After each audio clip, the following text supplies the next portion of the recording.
안녕하세요. 고엠입니다. 이제 조금 있으면 제가 엄마와 베트남 여행을 다녀온 지 1년이 돼요. 그 기념해서 영상을 하나 찍어보려고 합니다. 별게 다 기념이죠? 정말 힘들었었던 여행이었었기 때문에 컨텐츠를 뽑아낼 수 있으면 다 뽑아낼 거예요. 그래서 뭘 찍겠냐 하면 제가 베트남 여행을 하면서 느꼈던 불편했던 점에 대해서 이야기해 보도록 하겠습니다. 여기서 제가 말하는 베트남이란 지난 여행지였던 다낭과 호이안이고요. 이곳을 여행하면서 느꼈던 불편했던 점에 대해서 이야기해 보도록 하겠습니다. 그리고 개인적인 경험을 통해서 말하는 저희 주관적인 의견이기 때문에 단정 짓지 마시고 참고만 해주세요. 그럼 첫째, 습기. 날씨가 우리나라 늦여름에 한창 습기 많을 때 딱 그 정도 그만큼의 날씨였어요. 그래서 버틸만은 했는데 에어컨을 키면 이 습기가 조금 나아지는 것 같잖아요. 제가 묵었던 빌라가 두 곳이 있었는데 이 두 곳 다 에어컨 성능이 좀 시원찮아서 습기를 좀 온전히 느꼈다고 할까요? 엄마가 이불이 막 꼬실꼬실하지 않고 칙칙하다고 막 하셨어요. 꼬실꼬실해. 습기가 있다 보니까 제가 오행산 갔을 때 왜 동굴 같은 데 들어가면 정말 그 동굴 안이 너무 습하고 사우나에 온 듯한 그런 느낌을 받았었답니다. 좀 전에 에어컨에 대해서 얘기해서 말인데요. 두 번째, 에어컨. 제가 갔던 마사지 샵과 다낭 롯데마트를 제외하곤 모든 점포가 에어컨을 가동하지 않았어요. 에어컨이 아예 없는 것 같았어요. 콩카페, ACB 은행, 편의점인지 마트인지 아무튼 거기 등등 에어컨을 가동하지 않아서 밖에 막 돌아다니다가 카페나 음식점 가서 더위를 식히고 싶은데 에어컨이 없으니 그럴 수 없었어요. 해외여행 왔으니까 화장 예쁘게 하고 사진 많이 찍고 싶었는데 어딜 가든 땀을 뻘뻘 흘리면서 돌아다니니까 화장이 막 지워져. 땀이 너무 많이 나니까 땀광이 막 번쩍번쩍. 저 이때 환전하러 갔을 때 나름 화장했던 모습인데 화장은 어디에도. 셋째, 향냄새. 제가 베트남 여행을 갔던 두 번째 날이 마침 부처님과 관련된 무슨 날이라고 그 쿠킹 클래스 요리 가르쳐줬던 선생님이 알려주셨는데 그 날이 특별해서 유독 향을 많이 피운 것도 있었지만 평소에도 향을 좀 피우는 편인 것 같더라고요. 모든 상점, 숙소도 그랬어요. 모든 상점에 향로가 하나씩 있어요. 그래서 특히 점포들이 많이 몰려있는 대체로 올드타운이 그랬는데 그곳에서 항상 향냄새가 나요. 은은하게라도. 근데 둘째 날에는 정말 심하게 나긴 했어요. 이게 왜 우리가 제사나 차례 지낼 때 맡게 되는 그 향 냄새하고는 조금 다르게 정말 이국적인 향 냄새였는데 저는 딱히 불편한 건 없었어요. 근데 엄마가 자꾸 비위가 상한다고 투덜투덜 대시니까 향 냄새보다는 오히려 엄마가 투덜대는 게 저는 더 불편했어요. 이 향은 특히나 올드타운에서 많이 났었고 다낭에서는 거리에서는 특별히 잘 못 느끼긴 했는데 아예 이 향을 안 맡아보진 않았어요. 다낭에서. 제가 다낭 마사지 샵에 갔을 때 마사지 샵에서도 그 냄새가 났어요. 제가 갔을 때는 유독 호이안에서 이 향 냄새가 심했어요. 자, 넷째, 아침부터 오토바이 경적 소리 플러스 닭울음 소리. 다낭과 호이안 여행을 결심하고 숙소를 어디에 잡을까 찾아보면서 이미 다녀오신 분들의 글들을 많이 봤어요. 다들 호이안을 당일 코스로 잡으시고 하루 왔다 갔다 하시는 걸로 관광 다 마치시고 나머지는 다낭에서 여행을 하시는 걸로 코스를 짰기 때문에 다낭에 숙소를 많이들 잡으시더라고요. 근데 그분들 글을 보니까 하나같이 다 호이안을 극찬하면서 호이안에 숙소를 잡지 않은 거에 대해서 후회를 많이 하시더라고요. 그래서 저는 호이안에 숙소를 잡기로 결심을 하고 호이안에 숙소를 예약을 했죠. 이 숙소는 올드타운 근처가 아니고 올드타운에서 4.5km 정도 떨어진 곳에 위치해 있었는데요. 처음에 숙소를 체크인하러 들어갈 때 이제 픽업 차량을 타고 들어가는데 논과 밭이 보이면서 되게 전원스러운 느낌의 풍경이 많았는데 저는 이때 이걸 보고 평온하고 고요하게 쉴 수 있겠구나 라고 생각했었는데 이건 저의 착각이었습니다. 저는 숙소를 잡을 때 제일 중요한 게 조용하게 쉴 수 있느냐가 제일 중요해요. 왜냐면 저는 보통 국내든 해외든 여행을 가면 아침 10시에서 11시까지 아주 늦잠을 늘어지게 자는 편이기 때문에 조용한 환경을 선호해요. 근데 베트남에선 그러질 못했어요. 새벽 5시부터 강제 기상을 당했기 때문이죠. 한 5시 반부터 주변이 밝아오는데 그때부터 오토바이 경적 소리가 들립니다. 베트남 분들이 정말 부지런하신 것 같아요. 네. 이렇게 화나지도 않고 살짝 화난데 벌써부터 밖에 사람들이 많아. 그러니까 호이안에서 숙소를 구할 때 도로에서 조금 떨어진 곳에 숙소를 잡는 게 중요하지만 제 첫 번째 숙소는 도로 바로 옆이어서 경적 소리가 잘 났었고 두 번째 숙소는 그 도로 사이의 골목에서 조금 떨어진 곳에 있었기 때문에 경적 소리는 그나마 덜 났는데 닭 소리. 닭이 울어요. 닭은 아직 밝아오지도 않았는데 울어. 5시부터 울더라고요, 닭이. 얘가 5시부터 한 10시까지 계속 울어요. 10시부터 얼마나 울었는지는 몰라요. 10시 이후로는 이제 관광하러 나가기 때문에 강제 관광하러 나가게 그 닭이 저를 깨워줘가지고 아무튼 5시부터 10시까지 닭 울음소리에 시달렸습니다. 또 이제 소음하니까 하는 얘기인데 저녁에 노래방 소리가 나요. 야외에서 노래방 기계를 켜놓고 노래를 부르는 사람들이 있었어요. 밤 9시부터 11시 반까지.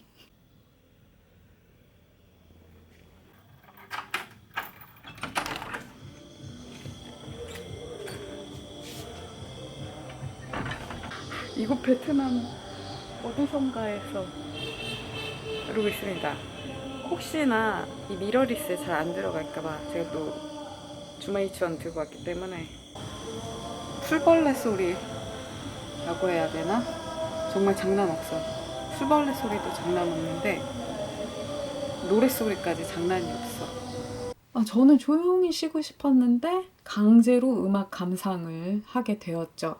아마도 관광객분들이 오셔서 하는 거겠죠? 그러니까 그런 단체 손님이 있느냐 없느냐 운에 걸린 것 같긴 한데 저는 그날 운이 없어서인지 근데 딱 하루 3박했는데 딱 하루 그 노래방 소리가 들렸었어요. 다음날 조식을 먹으면서 보니까 그 제가 묵는 빌라에도 그런 노래방 기계가 있더라고요. 그쪽이 빌라촌 막 너무 다닥다닥 붙어있진 않았는데 막 뜨문뜨문뜨문 다 빌라가 많은 동네였는데 다들 이 기계를 하나씩 갖고 있다는 얘기겠죠?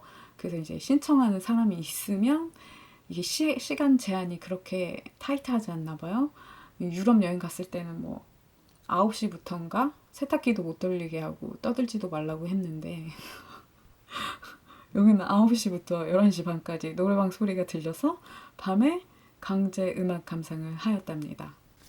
5번째, 길 건너기가 무섭다. 베트남 길 건너는 거는 쉽지 않다는 건 여러 짤들을 보셔서 잘 아시지 않나요?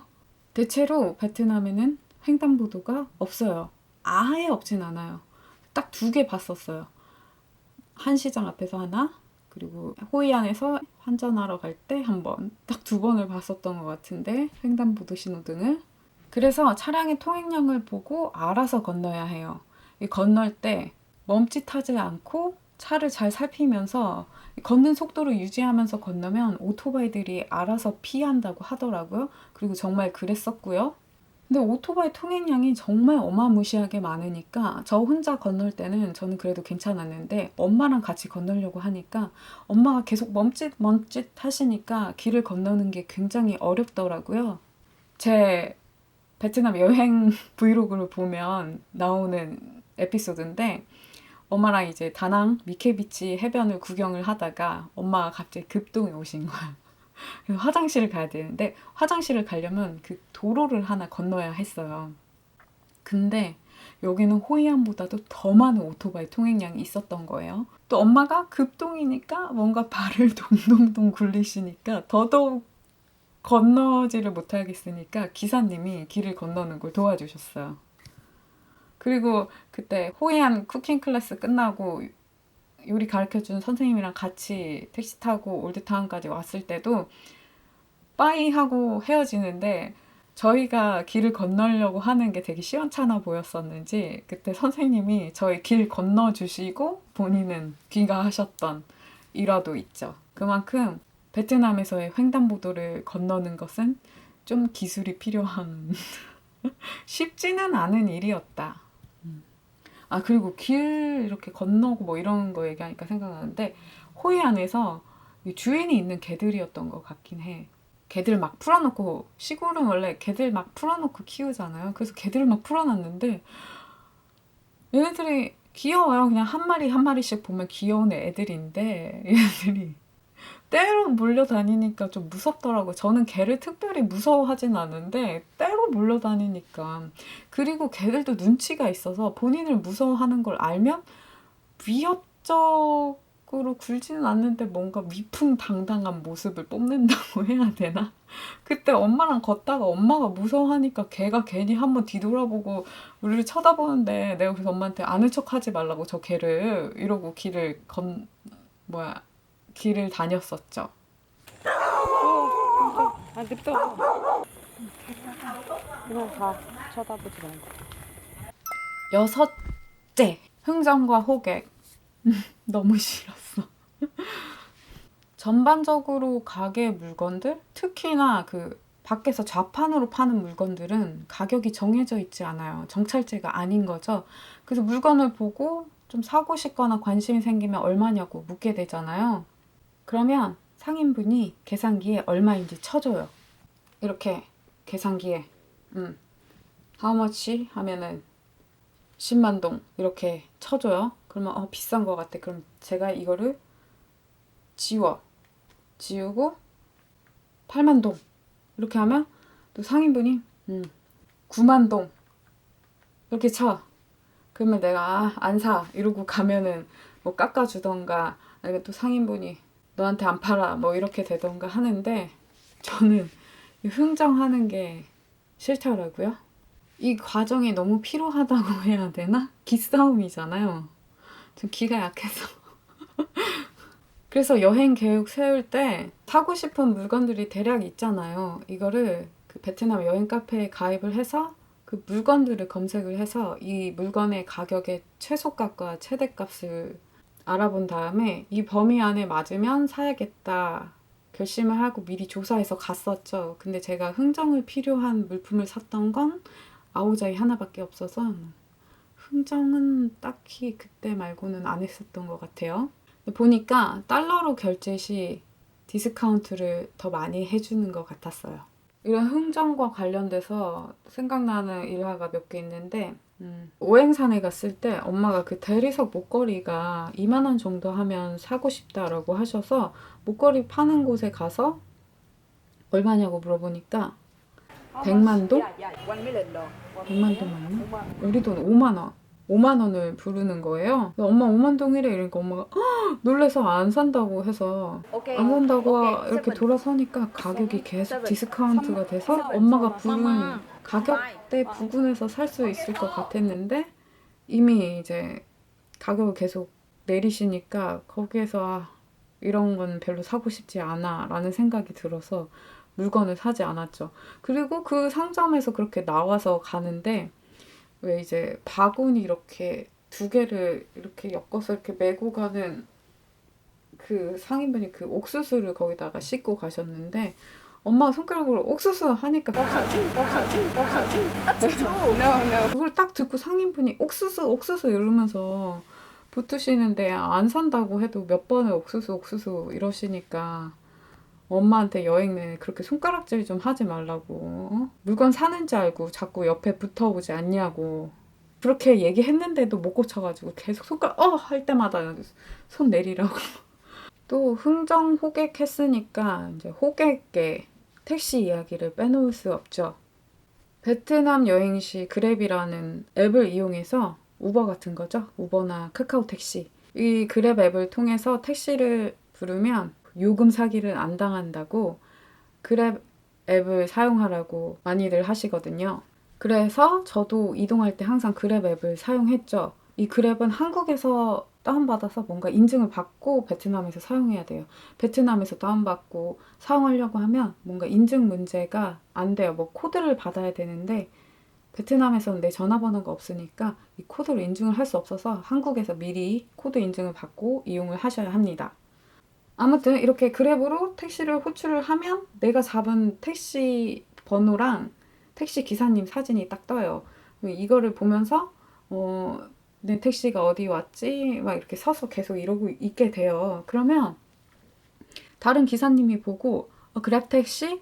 이러면서 자기 택시 타라고 막 어떤 분은 자기가 부른 그랩 택시인 줄 알고 타고 갔다가 요금 사기 당했다는 일화도 많이 봤고 아무튼 난 이미 택시를 불러서 기다리는데 내가 콜한 택시를 놓칠까봐 신경 쓰느라고 이렇게 신경이 곤두 서 있는데 옆에서 호객하니까 짜증이 막 그때 마침 엄마가 커피를 너무 많이 마셔갖고 속이 안 좋다고 옆에서 막 트름 꺽꺽 하고 있고 나는 택시가 콜한 지 좀 됐는데 안 와가지고 미쳐버릴 것 같아. 요 근처에 왔다는데 왜 없는 거야. 근데 와갖고 호객하고 있으니까 정말 신경질 나더라고요. 이 그랩 택시가 요즘은 어떤지 모르겠어요. 아무튼 제가 갔을 때만 하더라도 외부에 그랩 택시라는 것을 알 수 있는 어떤 그 브랜드명이 박힌 뭐 스티커라던가 아니면 그 택시 그 지붕에 보통 막 이런 모양의 뭐 그런 거 있잖아. 그런 거 없이 그냥 승용차가 와요. 그렇기 때문에 번호판이랑 그 기사님 사진 뜬 걸로 내가 부른 택시가 맞구나라고 확인을 할 수 있어요. 그래서 어쩔 수 없이 계속 이렇게 핸드폰만 보게 돼. 그때 이제 기사님들 그 다른 택시 기사님들 호객이 장난 없어. 그 아까 그 엄마 뭐 트름하고 있고 그때 기사님 호객하고 있고 막 그랬다고 했잖아. 그때 결국 택시 놓쳐가지고 다시 콜했잖아요. 그 길가에서 그렇게 하고 있으니까 다른 기사님들이 제 그랩 불렀다 가서 호객해야겠다 딱 타깃이 되기 쉽게 서 있어서 그런가 싶어가지고 반미푸엉 앞에 서서 이렇게 여기 상점 손님인 척하고 이렇게 콜하면은 호객이 안 붙겠지 했는데 누가 또 옆에서 막 이렇게 뭘 하는데 전 그거 택시 기사님 호객하는 건 줄 알고 계속 노노노노노 했는데 제 액션캠이 신기해서 그게 카메라냐고 궁금해서 그냥 물어본 그런 일화가 있었어요. 또 택시에 살짝 이건 아주 살짝 기분 나쁜 일화가 하나 있는데 이제 쿠킹 클래스를 하러 갈 때 배를 타고 들어갔어요. 나올 때도 배를 타고 나와야 되는데 엄마가 배가 타기 싫다고 하셔서 호스트한테 우리는 배 안 타고 택시 타고 돌아갈게 라고 했어요. 그랬더니 호스트가 어디 갈 건데 라고 물어봐서 올드타운 갈 거야 라고 하니까 마침 우리 요리 가르쳐줬던 선생님이 올드타운 근처에 산다고 그 선생님이랑 택시를 타고 가면 좋겠다고 그러면 요금 사기도 안 맞을 거고 좋지 않겠냐고 물어보길래 알았겠다고 했어요. 왜냐면 저는 여행 특히 해외여행 가서 제일 중요하고 좋은 경험은 그 나라 사람과 이야기를 많이 해보는 게 정말 좋은 경험이라고 생각하고 그게 여행의 본질이라고 해야 되나? 아무튼 여태까지 해외여행 중에서 그렇게 에어비앤비 호스트를 제외하고는 그 나라 사람과 제대로 된 이야기를 나눠본 적이 없어서 이번에야 그럴 수 있는 기회가 생겨서 좋다 한번 얘기를 나눠보자 하고 택시를 그래 같이 타자 하고 택시를 타러 갔는데 그게 마힐린 택시였어요. 마힐린인가 아무튼 이 마힐린 택시도 그랩 말고 근데 요금 사기 맞지 않을 확률이 높은 택시 중에 하나라고 그 브랜드가 두 개였었던 것 같은데 하나가 마일린이고 하나는 뭔지 모르겠지만 아무튼 그 택시를 불렀길래 어차피 또 그리고 나는 베트남 사람이랑 같이 타고 가니까 요금 사기는 안 당하겠지 하고 타고 갔어요. 막 열심히 수다 떨다가 이제 내릴 때가 돼서 요금을 결제하려고 이제 미터기를 봤는데 94,000동이 나왔어요. 제가 그래서 10만 동을 냈죠. 그럼 저는 거스름돈을 6,000동을 받아야 되잖아요. 근데 5,000동을 줬어요. 1,000동을 덜 준 거죠. 기분이 나쁜 거예요. 팁이라고 생각을 하려고 했는데 아우씨, 팁은 내가 얼마 줄 건지 알아서 결정해서 주는 게 팁 아니야. 이런 강제적인 게 무슨 팁이야 막 이런 생각도 들었는데 그런 글을 많이 봤어요. 베트남 그 택시 기사분들은 잔돈을 잘 안 갖고 다닌다고. 잔돈으로 안 주면 나머지 거스름 돈을 본인의 팁으로 생각하는 택시 기사들이 많다고 그 글을 봐서 그냥 내렸어요.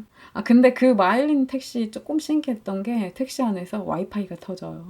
그랩은 요금 눈탱이를 맞지 않는 대신에 왜냐면 처음에 이제 콜을 부르면 출발지에서 목적지의 요금이 얼마다라고 미리 딱 정해지고 나서 콜하는 상태이기 때문에 근데 그랩은 기사님의 운이 조금 필요하다고 해야 되나? 그랩을 총 3번 탔는데 2번의 경험이 살짝 첫 번째 기사님은 통화를 하시면서 운전을 하셔가지고 왜 이런 막 귀에 꽂고 블루투스 되는 그런 걸로 통화하시는 게 아니고 이렇게 그랬고요. 그리고 이제 또 한 분은 제가 우리 숙소에 내려달라라고 찍었는데 숙소 앞에 내려주는 게 아니고 숙소에서 조금 떨어진 그 골목만 쭉 따라오면 숙소가 나오는 그 골목에서 내려준 거예요. 거기서 내리라길래 여기 내가 말한 데 아니다. 다른 데다. 여기 아니다. 여기 아니다. 아니다. 나 아니다. 아니다. 이렇게 했는데도 맞다고 손가락으로 골목을 가리키면서 저기로 가래요. 아니 그때 밤이었거든요. 밤인데 타지에서 막 실갱이를 하다가 내렸어요. 350m 걸어가래 그냥. 우리 보고. 아저씨 웃기는 아저씨. 그 와중에 저한테 뭐라고 했는지 아세요? 그랩의 리뷰 5스타 달라고 계속 5스타 이랬는데 무슨 5스타야? 아예 별점도 안 매겼어? 자, 7번째 화폐. 베트남의 화폐는 단위도 큰데 지폐가 디자인이 똑같이 생겼어. 색깔만 달라요. 그래서 다 비슷비슷해 보여요. 헷갈리기가 너무 쉽죠. 그리고 또 권종이 되게 많아요. 여기 보면 총 12종이 있는데요. 저는 여행 중에 봤던 건 100동, 500동, 200동을 빼고 9종을 봤어요. 그러니까 9종을 다 써본 거죠. 그래서 여행 준비하실 때 다들 동지갑 준비해서 가시더라고요. 네, 이 플라스틱 마치 그 통장 지갑 같기도 한 조금 약간 도톰한 지갑들을 가지고 가셔요. 저는 그게 너무 부피감이 있는 것 같아서 가져가기가 싫은 거예요. 그래서 그냥 제가 봉투를 이렇게 붙여가지고 만들어서 갔어요. 근데 이 봉투랑 봉투를 붙일 때 양면 테이프로 붙일 걸 풀로 붙여가지고 이거 몇 번을 이렇게 하다 보니까 여기 있네. 아직 안 버렸어. 이렇게 붙여서 가져갔었는데 이렇게 막 보고 하다 보니까 이게 다 떨어졌어.